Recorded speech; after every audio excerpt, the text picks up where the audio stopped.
vamos a calcular el dominio de esta función. Aquí tenemos una función compuesta por funciones simples. En el numerador tenemos una función logarítmica, que es una función de logaritmo natural, y en el denominador tenemos una función cuadrática o una función de segundo grado. El objetivo de calcular el dominio de una función es determinar el conjunto de valores que puede tomar la variable x para que el resultado de la variable y o la variable dependiente sea un número real. Para resolver esta función, lo primero que vamos a hacer es ir analizando parte por parte qué tipo de funciones simples tenemos y analizar las condiciones que ya hemos visto en el anterior video. Si miramos en el numerador, ahí nos encontramos que tenemos una función logarítmica, una función de logaritmo natural. Como la variable x está dentro del argumento de ese logaritmo natural, tenemos que analizar todo este numerador. A esto le podemos denominar el dominio número 1. En la parte del denominador también tenemos a la variable x. Como existe la variable x, hay que analizar las condiciones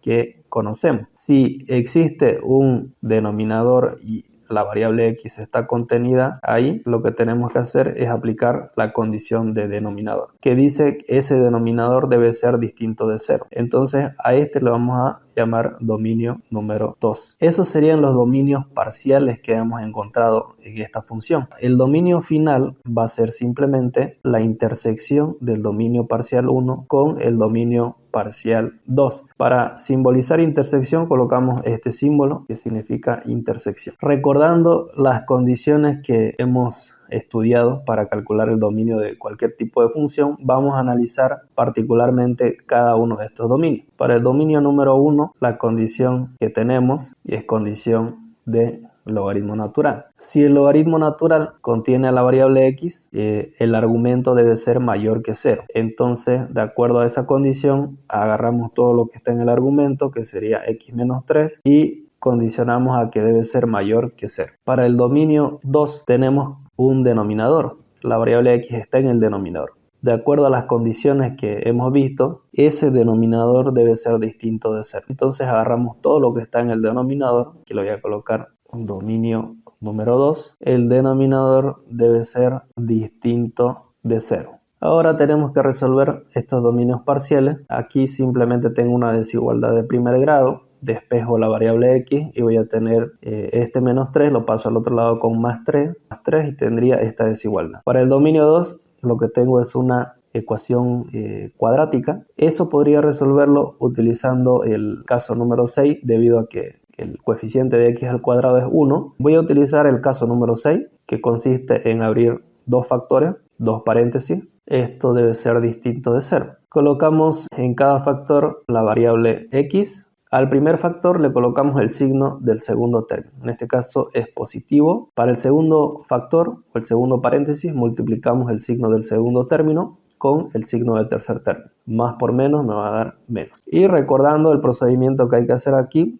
es determinar dos números cuya multiplicación me dé el tercer número, que sería menos 7, y cuya resta en este caso me dé el segundo término. Bueno, encontrando esos dos números, aquí podríamos colocar 7 y 1. Verificando, aquí tengo más por menos, es menos, y 7 por 1 es 7, entonces tengo menos 7. Cumple con el tercer término. Verifiquemos el segundo término. Aquí tengo que hacer la operación aritmética más 7 menos 1. Más 7 menos 1 me da más 6, cumple la condición del segundo término. Como estos son dos factores, separamos cada factor, x más 7 distinto de 0 y x menos 1 distinto de 0. Aquí lo trabajamos como una ecuación normal, despejamos x, este más 7 pasa al otro lado con menos 7, aquí despejamos x, ese menos 1 pasa al otro lado con más 1. Ahora lo que hacemos es graficar en el eje real el dominio 1 y el dominio 2. El dominio 1 graficado en el eje real y el dominio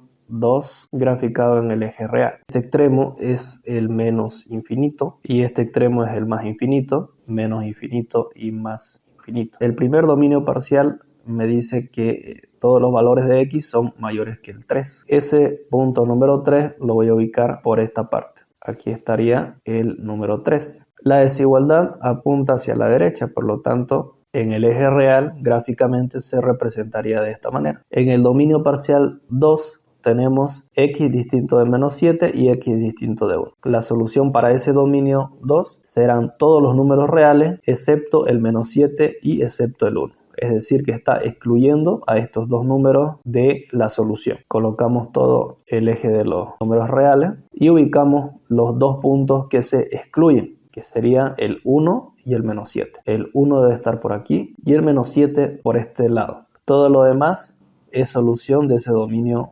parcial 2. En cuanto a los puntos en el dominio 1 teníamos un punto 3. Como solamente hay una condición simple, condición mayor, este punto es abierto, se lo deja sin sombrearlo. En el dominio parcial número 2, como estos valores son excluidos de la solución, esos puntos se los deja también abiertos. Quiere decir que no forman parte de la solución. Para calcular el dominio final de la función, tenemos que hacer la intersección de los anteriores. Dibujamos el eje real. La intersección significa la parte común que tienen todas las gráficas de cada uno de los dominios parciales. En este pedazo, en este segmento de menos infinito hasta 3, no existe gráfica real. Entonces, esta parte hasta el 3 no hay intersección. Pero sí desde el punto 3 hacia la derecha existe intersección. Entonces la intersección de estos dominios lo vamos a considerar solamente esta parte. Toda esta zona sería la intersección donde existe gráfico y para ubicar ese punto también lo colocamos en el dominio final. Ese sería el punto 3. Debe estar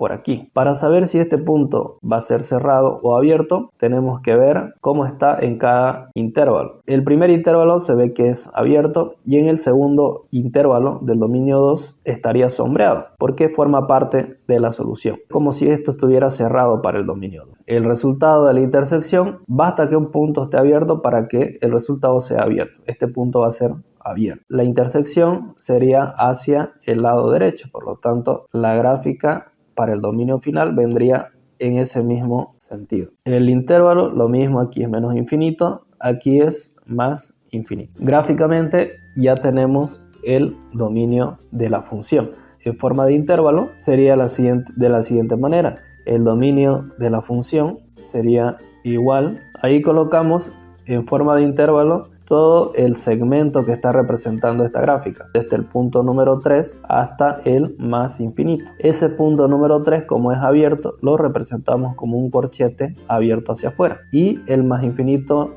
es abierto, entonces lo representamos como un corchete hacia afuera. De esta forma se determina el dominio de este tipo de funciones